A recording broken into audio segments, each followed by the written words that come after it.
Bonjour à tous et bienvenue sur notre nouveau Facebook Live. Pendant les 20 prochaines minutes, nous allons tenter de répondre à la question suivante. Comment valoriser vos talents grâce aux intelligences multiples? Alors aujourd'hui, je suis en présence de Frédéric Bernier, qui est fondateur de la marque Subjective. La marque Subjective qui est un parcours d'accompagnement de développement professionnel et personnel qui tente de révéler vos talents au mieux. Alors pour revenir sur les intelligences multiples, je voudrais citer Albert Einstein qui disait que nous sommes tous des génies et que si l'on juge un poisson sur sa capacité à grimper à un arbre, il passera sa vie à croire qu'il est stupide. Alors Frédéric, qu'est-ce que tu penses de cette citation? Qu'est-ce que cette citation t'évoque? Cette citation, pour moi, elle est super parce qu'en fait, elle correspond à une triste réalité. C'est que aujourd'hui, notamment dans le monde de l'éducation nationale, on se réfère à une façon universelle de mesurer l'intelligence qui est l'échelle de Wechsler, en fait, qui est le test de QI, qui est le test mondialement reconnu. En quelques mots, te dire qu'il y a 3 formes en fait, de tests de QI qui justement prend en compte que 3 intelligences. Et donc on a le WISE en gros pour les jeunes adultes et les adultes. On a le WPPSI pour les enfants et on aurait le WISC pour les ados, pour faire simple. En fait, en gros, on a sur un panel par exemple de français, et c'est à peu près la même chose au niveau international. En fait, on a une courbe de Gauss en fait, donc qui est à cette forme-là. Et donc on a une majorité de la population, à peu près 70% de la population, qui serait constituée de ce qu'on pourrait appeler des normaux pensants, donc qui seraient moyennement intelligents, donc qui auraient un QI, un quotient intellectuel, entre 85 et 115. Et puis après, on a un pourcentage en fait très mince, donc de 3% de la population qui aurait un QI inférieur à 70, donc là on peut parler de retard mental. Et à l'inverse, 3% de la population qui aurait un QI supérieur en fait à 130. Et donc là, on va parler de précocité, de douance, de HPI au potentiel intellectuel, de zèbre aussi, de façon assez rigolote. Et on a 13% de la population qui a entre 70 et 85 en QI, donc on est sur une intelligence faible. Et puis autant entre 115 et 130, et là on peut parler d'intelligence supérieure. Alors, ces classifications, elles permettent de catégoriser les gens selon un certain niveau, mais est-ce que c'est pas un petit peu réducteur? Oui, en fait, c'est réducteur parce que on se contente de 3 intelligences, surtout 2 majoritairement, donc l'intelligence logico-mathématique et l'intelligence verbale linguistique. On a cette intelligence aussi visuelle spatiale.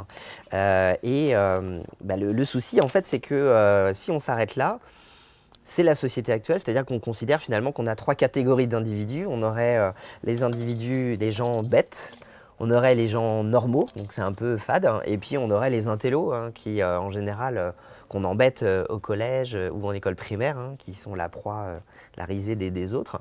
C'est le premier de la classe, etc. Donc finalement, on est aujourd'hui, hein, c'est un constat, on est dans une société où on crée des complexes. C'est-à-dire que soit j'ai un complexe d'infériorité, soit j'ai un complexe de supériorité. Donc ça développe le syndrome de l'imposteur, ça développe le plafond de verre, et puis on se sent supérieur ou inférieur. Donc finalement, on est dans une société où on pousse les gens à la compétition, à se comparer, et c'est pas juste. C'est pas juste parce que je pense qu'il y a une autre réalité. Ouais, et j'imagine que c'est suite à ce constat que les intelligences multiples interviennent. Tout à fait. Et donc là, merci Howard Gardner. Donc Howard Gardner, donc, qui est psychologue du développement, qui vit aux États-Unis et qui est chercheur et qui est le père de la théorie des intelligences multiples. Donc Howard Gardner qui est toujours vivant, qui est né en 1943 et qui a été professeur en cognition et en éducation, puis en psychologie à Harvard.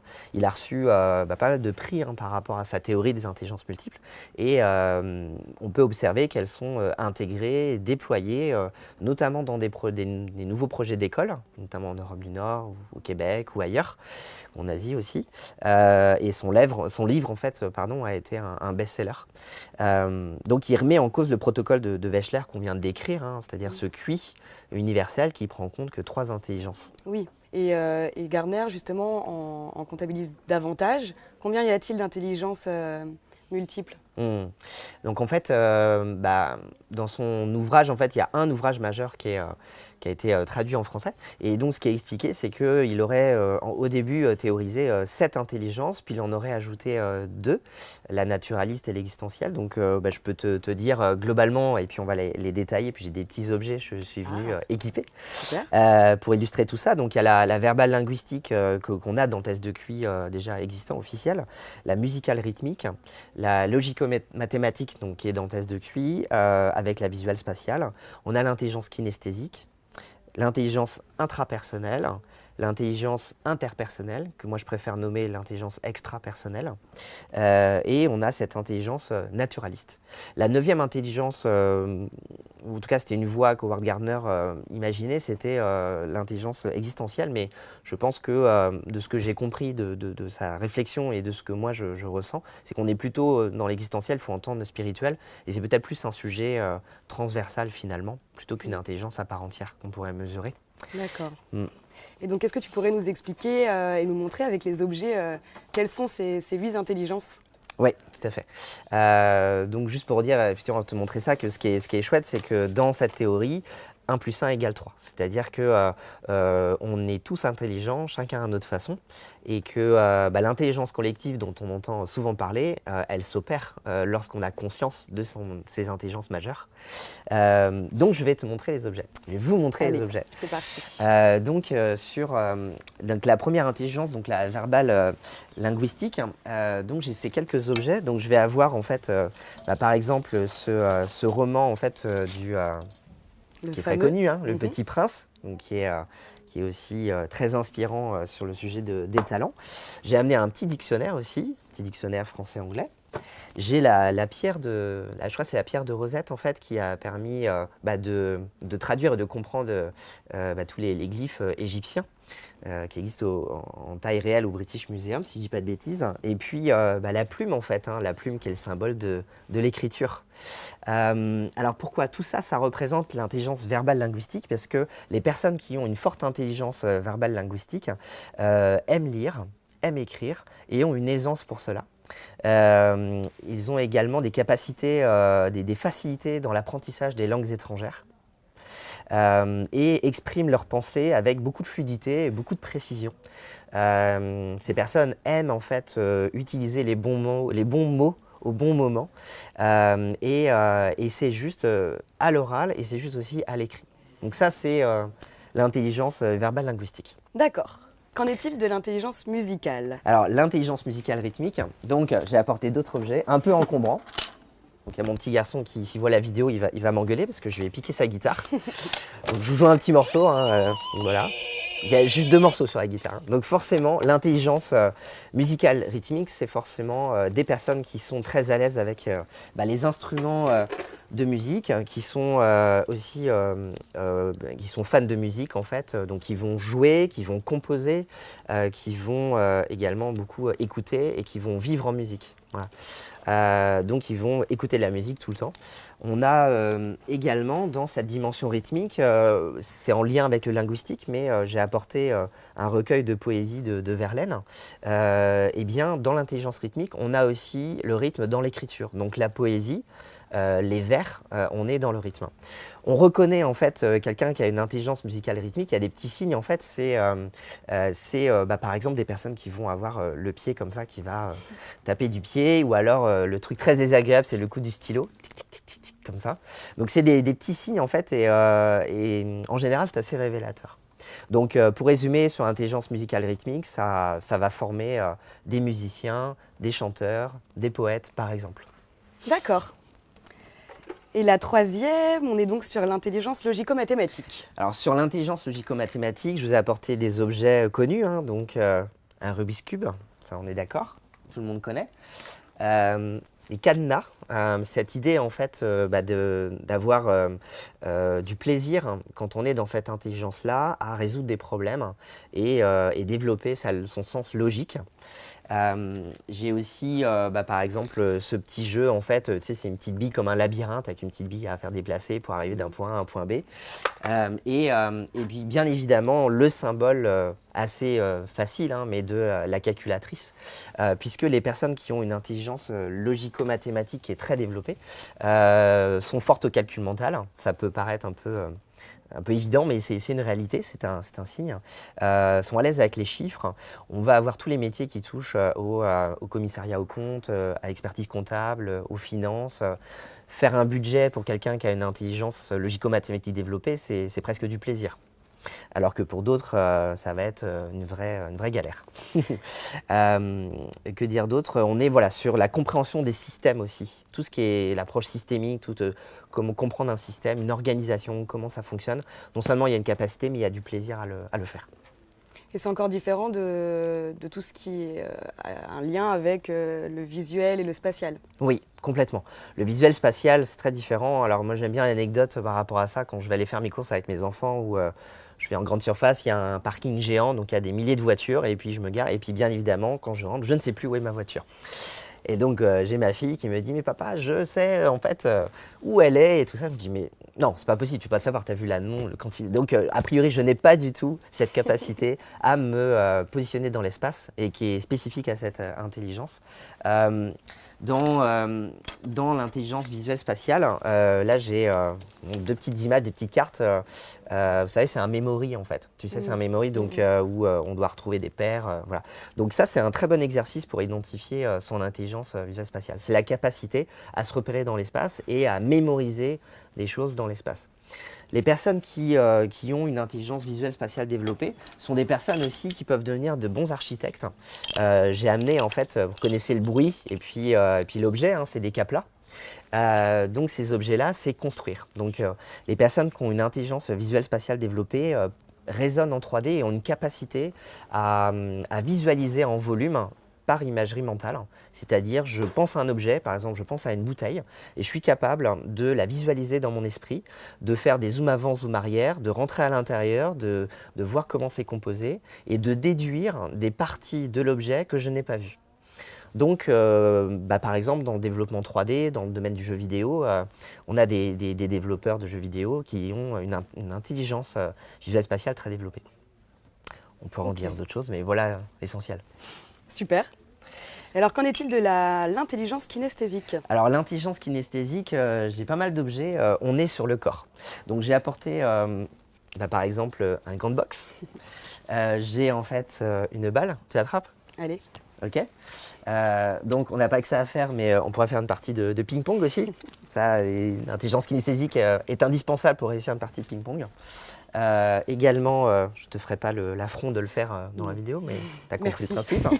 Ok. Ça aussi, c'est pour l'anecdote très drôle. Qui sait utiliser des baguettes au resto japonais? Pas beaucoup. Et j'ai amputé en fait donc Monsieur Patate. Et effectivement, les bras, les mains, c'est le manuel. Donc c'est l'utilisation des mains.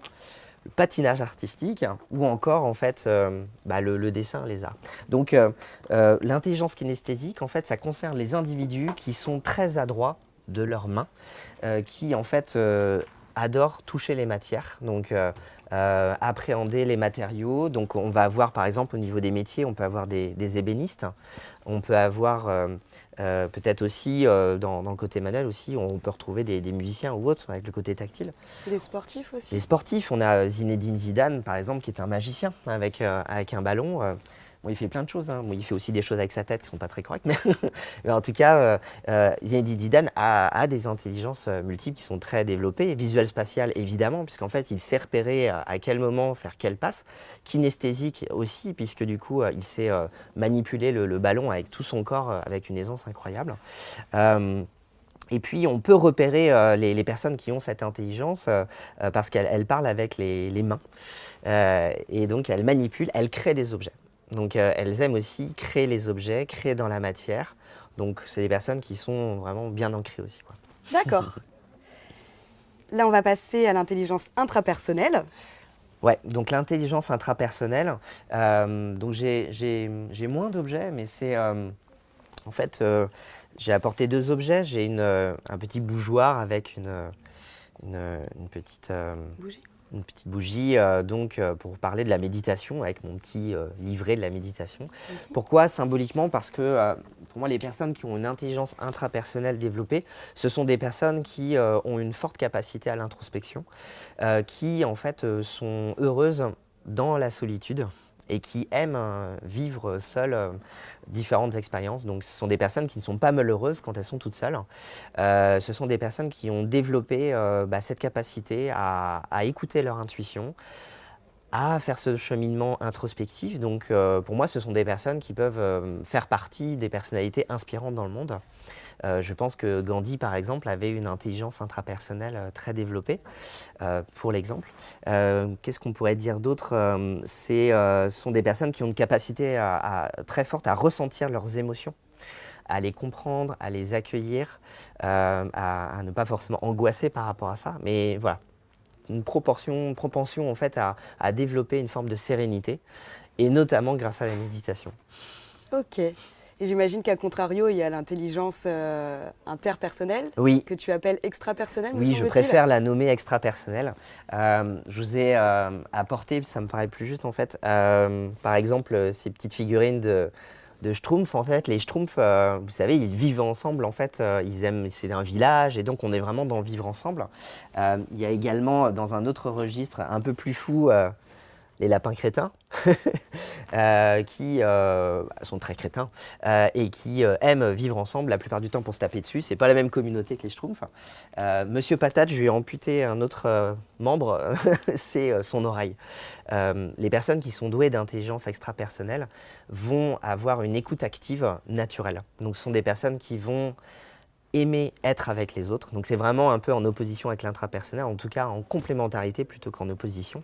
Ce sont des personnes qui sont altruistes, pour qui l'intelligence collective est indispensable, pour qui le chemin et le faire ensemble est plus important que le résultat.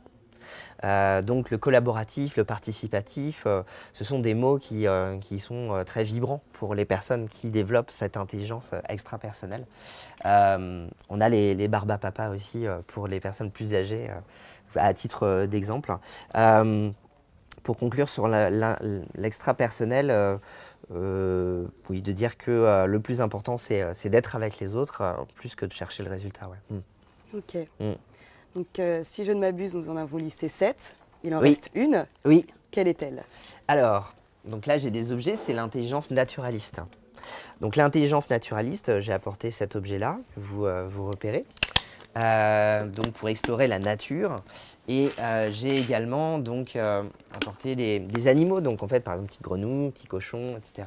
Et puis on a aussi les objets de la nature qui représentent un peu les différents éléments. Donc j'ai apporté des coquillages pour la mer. On a également le végétal en fait. Le bois, et également j'ai apporté, j'emporte aussi parce que je m'intéresse à l'élithothérapie, les pierres, donc le minéral. Et donc ces objets en fait de longue vue ou de loupe en fait, à quoi ça sert? On sait que ça sert à explorer. Donc les personnes qui ont une intelligence naturaliste développée, pour moi il y a deux idées majeures. Il y a cette idée en fait d'avoir un plaisir et une facilité à explorer la nature. C'est-à-dire je suis appelé par la nature, j'aime observer, j'aime comprendre, j'aime recenser et me sentir en connexion à la nature pour la comprendre. Et puis, il y a le côté aussi ressourcement. Il y a des personnes qui ont besoin, au moins une fois par mois, d'aller en bord de mer ou d'aller à la montagne, faire une randonnée, pour se connecter à la nature, pour se ressourcer, sans trop savoir pourquoi. Donc c'est un appel. Et là aussi, ça vient du ventre, souvent. Donc c'est quand en fait on a besoin de se sentir en connexion avec les océans, les mers, ou alors avec le végétal, ou avec le minéral, et bien sûr avec les animaux. On a des personnes qui font de la communication animale, de la télépathie avec les animaux. Eh bien, on est dans son intelligence naturaliste. Très bien. Ouais. Donc avec ce panel-là, on peut un peu considérer qu'on est tous intelligents, chacun à sa façon. Ouais. Et ce que je trouve intéressant en fait de comprendre dans toute cette recherche de profil, c'est que si on parvient à déterminer vraiment quelles sont nos intelligences majeures, on peut mettre en place des méthodes d'apprentissage qui s'adapteraient à notre individualité. Ouais. Et c'est vraiment intéressant de comprendre ça, parce que si on parvenait à définir quel est notre profil, nous pourrions apprendre à mieux apprendre et à évoluer davantage. Alors, en dehors du fait de se reconnaître un petit peu dans les profils que tu viens de décrire, est-ce qu'il y aurait un test spécifique, un test universel mis en place qui nous permettrait justement de déterminer à combien de pourcents on aurait telle intelligence Oui. Là, en fait, pour rebondir sur ce que tu disais sur l'apprentissage, les projets d'écoles parallèles comme Montessori ou autres, en fait, on voit bien que ça commence à difficilement, parce qu'il y a une problématique de modèle économique, mais sinon, on voit bien qu'en France, on s'inspire beaucoup de l'Europe du Nord et d'ailleurs pour avoir des projets d'école qui, finalement, plus ou moins consciemment, prennent en compte les intelligences multiples. Et je pense qu'on a besoin de cela pour avoir des petits humains demain qui vivront bien mieux ensemble. À ma connaissance, il existe des tests en fait, pour mesurer ces intelligences multiples. De mon point de vue, ils sont vraiment trop simplistes en fait, et ils sont vraiment très basiques. Moi, je pense en fait que, et c'est un projet que j'ai envie de développer avec toutes les disciplines concernées par les intelligences multiples, ce serait de créer un véritable test. Donc, comme il y a le test de QI aujourd'hui, j'aimerais qu'il existe un test de QIM, c'est-à-dire pour mesurer son quotient d'intelligence multiple. Et donc, aujourd'hui, pour l'avoir passé, quand vous passez un test de QI, ça dure à peu près 2 heures. Vous faites une batterie test, vous avez un psy qui est officiellement apte à vous faire passer ce test, et puis il vous revoit dans 15 jours, et puis il vous dit votre QI. Bon, très bien. Pour moi, un test de QIM, par exemple, parler de l'intelligence naturaliste, si en fait il faut amener la personne en bord de mer à la montagne, lui faire toucher des arbres, lui faire rencontrer des animaux et voir ce qui se passe, si en fait sur l'intelligence kinesthésique, il faut lui faire jouer du piano, voir si le solfège c'est intuitif ou pas, voir s'il aime toucher les matières, faire de la pâte à modeler. Et faire ça, en fait, avoir des tests adaptés à chaque intelligence, si ça prend 3 mois, 4 mois, c'est OK. Si en fait vous prenez le temps et que le reste de votre vie, vous êtes beaucoup plus facilement sur votre zone de talent, je pense que ça vaut le coup d'imaginer. Mais c'est un projet ambitieux, je pense qu'un tel projet, ça peut demander 10 ans, 15 ans, 20 ans, à véritablement mettre en place de façon universelle. Mais il y a un enjeu très fort pour révéler les talents. Et en parlant de talent, justement, il me semble qu'il y a quand même une distinction entre talent et compétence, et il est important de comprendre ça. Est-ce que tu pourrais nous expliquer cette distinction, justement? Oui. En fait, la distinction entre talent et compétence, moi, je la mesure au fil des accompagnements, parce que je suis coach, et des ateliers que je peux animer et que nous pouvons animer avec ces personnes brillantes qui sont autour de moi dans le collectif Marque Subjective. Et en fait, les feedbacks, naturellement, convergent et sont plus ou moins toujours les mêmes. Donc là, je vais les partager avec vous sur effectivement qu'est-ce qui est spécifique à un talent plutôt qu'une compétence. Bon, déjà, en fait, un talent, c'est inné, donc c'est naturel, on naît avec. Alors que les compétences, on va les acquérir. On revient sur ça fait écho à des grands débats philosophiques très ancestraux. Le talent est à l'intérieur de soi, alors que les compétences, on va les acquérir à l'extérieur. Le talent ne s'apprend pas, puisqu'en fait, on est né avec. Il ne se transmet pas. C'est pas possible de transmettre un talent. Et il relève plutôt du savoir-être que du savoir-faire. Donc finalement, le talent répond plutôt à la question « Qui es-tu » plutôt que « Bonjour, qu'est-ce que tu fais dans la vie ?» Donc, qu'est-ce que tu sais faire? Et pour moi, c'est beaucoup plus intéressant quand on rencontre quelqu'un de lui demander qui il est plutôt que qu'est-ce qu'il fait dans la vie. Ça se cartographie également très difficilement. On parle de cartographier les talents, c'est un abus de langage. On cartographie les compétences dans une entreprise ou une organisation. Plus difficilement les talents. Le talent, ça se mesure très difficilement. Pour moi, je vais plutôt parler de puissance plutôt que de niveau. Quand on apprend des langues ou des langages informatiques, on peut niveler. On peut dire que j'ai un niveau intermédiaire ou expert, etc. Si votre talent, c'est de faire de la communication animale avec des dauphins et que vous aidez des enfants atteints d'un cancer à mieux vivre, vous n'allez pas dire que vous êtes compétent, vous avez 6 sur 10 pour faire ça. Non, c'est beaucoup plus subtil en fait. Si, par exemple, vous êtes dirigeant d'une prison et que vous recrutez un cuisinier, vous faites une fiche de poste de façon très rationnelle, vous dites voilà, je veux tel diplôme, tant d'années d'expérience. 3 ans plus tard, après avoir recruté Julien, le nouveau cuisinier, vous vous rendez compte que vous avez en fait moins de récidivistes, vous avez une ambiance meilleure, vous avez une meilleure insertion professionnelle des détenus une fois sortis. Et en fait, vous vous rendez compte que ça vient de quelqu'un, en fait, ça vient de Julien. Parce que Julien, qu'on a recruté en tant que cuisinier, on n'avait pas prévu de mettre dans la fiche de poste amour inconditionnel pour les détenus. Mais en fait, peut-être que Julien, son talent à lui, c'est d'être dans son intelligence extra-personnelle et de donner beaucoup d'amour à ses détenus, de savoir, de connaître leur vie, de connaître leur prénom, leur goût. Et puis, voilà, il a ce talent-là. Lui-même, ça se trouve, ne le connaît pas. Et il se passe des choses magiques. Et ça fait partie de mes conclusions sur le talent. C'est qu'effectivement, quand en fait, on est dans sa zone de talent, on est heureux. Et c'est inspirant. C'est inspirant pour les autres et ça sert autrui d'être dans sa zone de talent. Et alors, comment savoir si on est dans notre zone de talent, justement? Déjà, en fait, le constat qu'on peut faire, assez malheureux, c'est que la plupart du temps, les gens ne sont pas dans leur zone de talent. Et on le sait, puisqu'il y a un institut mondialement connu qui s'appelle l'Institut Gallup, dont Isaac Getz, qui est consultant dans le monde de l'entreprise libérée, fait référence souvent. C'est-à-dire qu'on sait que même en France, la grande majorité des personnes salariées ne sont pas heureuses dans leur entreprise. Donc, ne sont pas dans leur zone de talent. Pour moi, la métaphore, c'est comme le poisson qui est dans le mauvais bocal, il n'est pas à sa place. La bonne nouvelle, c'est qu'en fait, on a tous du talent. Donc, si on est 7 milliards d'êtres humains, eh bien, 7 milliards de talents, d'où le sujet de la marque subjective, c'est-à-dire la subjectivité, c'est la singularité. Donc, nous sommes tous différents. Donc, le cadeau, en conclusion, effectivement, c'est comment savoir qu'on est dans sa zone de talent. Mais pour moi, en fait, et je l'expérimente via un atelier ligne de vie que je fais avec beaucoup de joie auprès des personnes que j'accompagne, c'est 3 critères qui, lorsqu'ils convergent, bien nous permettent de toucher du doigt notre talent. Le premier, c'est la joie et le plaisir. Donc, lorsqu'on fait ce qu'on fait, on a un sentiment, en fait, un grand sentiment de plaisir et de joie intense. Le deuxième critère, c'est la facilité. Lorsque je fais ce que je fais, c'est fluide, c'est simple, c'est facile. La fluidité, simplicité, facilité. C'est souvent des moments où, par exemple, on te dit écoute, Alice, je te vois interviewer des professionnels régulièrement. Tu as un vrai talent pour ça, c'est vraiment super, tu fais ça très bien et ça donne envie, on te suit, etc. Et puis, toi, quand tu entends ça, te dire je ne comprends pas pourquoi il me dit ça, je ne fais rien d'extraordinaire, je pose juste des questions, je regarde la personne, je m'intéresse à elle. Oui, sauf qu'en fait, quelque part, la personne qui te dit ça est un peu canal d'un message plus grand de l'univers qui te dit en gros, Alice, tu es à ta place, ici et maintenant.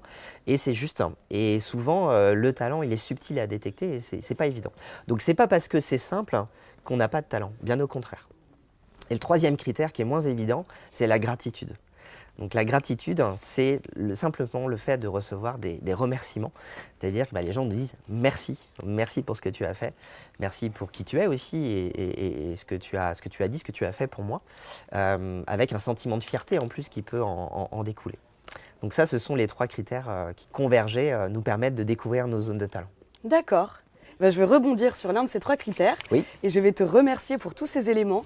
C'est très valorisant de comprendre qu'il y a différentes intelligences et qu'on peut s'y référer. Merci beaucoup. J'espère que ça a été aussi clair pour vous que ça l'a été pour moi. N'hésitez pas à nous poser des questions. Si vous en avez, nous pourrons y répondre après le live en direct sur Facebook. En tout cas, je vous invite à découvrir les événements qu'on a organisés en collaboration, du moins dans le cadre de notre partenariat événementiel avec la marque Subjective. Je vous donne donc rendez-vous le 15 mai au campus créatif et numérique de Ionis pour un atelier sur comment booster vos talents sur LinkedIn avec Sandra Fertzman. Le 28 juin pour un workshop cette fois-ci sur l'art du pitch, comment faire mouche en 1 minute, qui sera animé par toi Frédéric. D'ailleurs, voilà, nous donnons rendez-vous à ce moment-là. Merci beaucoup pour cette interview Frédéric. Merci à tous de nous avoir suivis. À bientôt.